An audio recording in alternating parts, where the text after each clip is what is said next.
from VOA News in Washington.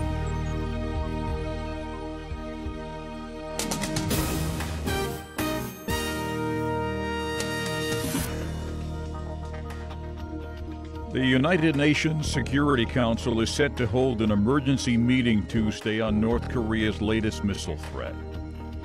The United States, Japan, and South Korea requested the emergency discussions after Pyongyang launched a missile Sunday in an unusual high-altitude ballistic path that indicated it might be a new two-stage liquid-fueled rocket capable of flying up to 4,500 kilometers.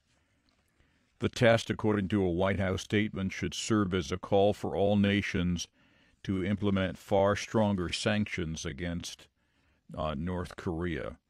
Japan and South Korea quickly condemned North Korea's newest test as a grave threat to the region and a violation of UN resolutions.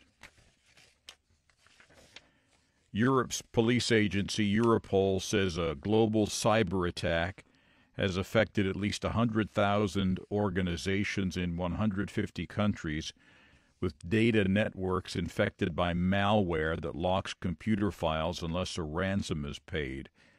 I'm worried about how the numbers will continue to grow when people go to work and turn on their machines on Monday, Europol Director Rob Wainwright told Britain's ITV television.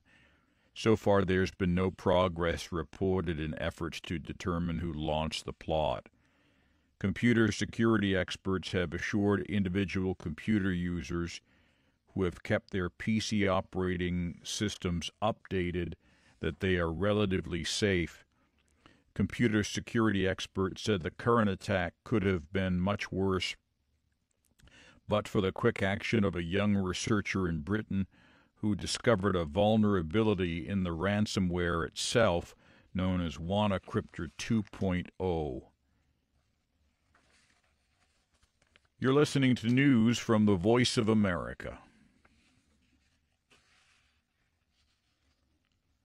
Countries across the globe scrambled to respond to a malicious ransomware virus as Internet security watchdogs said the attack had disproportionately targeted Russia. The Russian cybersecurity firm Kaspersky Labs was among the first to identify the malware, a viral worm that exploits a vulnerability in the Windows operating system to encrypt files without users' permission. A group of hackers known as the Shadow Brokers are widely believed to have stolen the program from the U.S. National Security Agency last April and deployed it as a means to ransom user data around the world for cash profits. At least 1,500 Syrian rebels and their families abandoned another long-held district just outside of Damascus on Sunday as the army of President Bashar al-Assad and its allies pushed to seize full control of the capital and surrounding areas for the first time in nearly 5 years. State media and witnesses said the evacuation began at dawn, less than a day after government forces captured the Khabun district, and just days after hundreds of other beleaguered rebel fighters and their families departed 2 other nearby districts. A government deal facilitating the Khabun evacuation was announced late Saturday. It replicates earlier agreements under which rebels were granted safe passage to rebel-held territory near the Turkish border in exchange for an end to weeks of shelling and airstrikes by Syrian and allied Russian warplanes. Authorities in Pakistan have unleashed a crackdown on social media activists accused of criticizing and ridiculing the army in their online postings.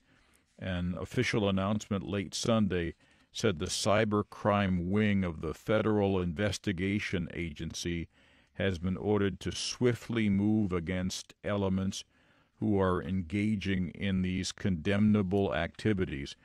Ridiculing the Pakistan Army or its officers on social media in the name of freedom of speech is unacceptable and a serious offense under the law, it quoted the Interior Minister as warning.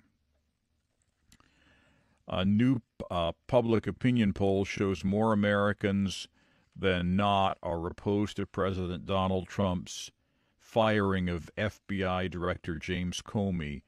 The NBC News Wall Street Journal survey in recent days said just 29% of those surveyed say they approve of Trump's dismissal of Comey, who was in the fourth year of a 10-year term leading the Federal Bureau of Investigation, the country's top criminal investigating agency, while 39% disapprove.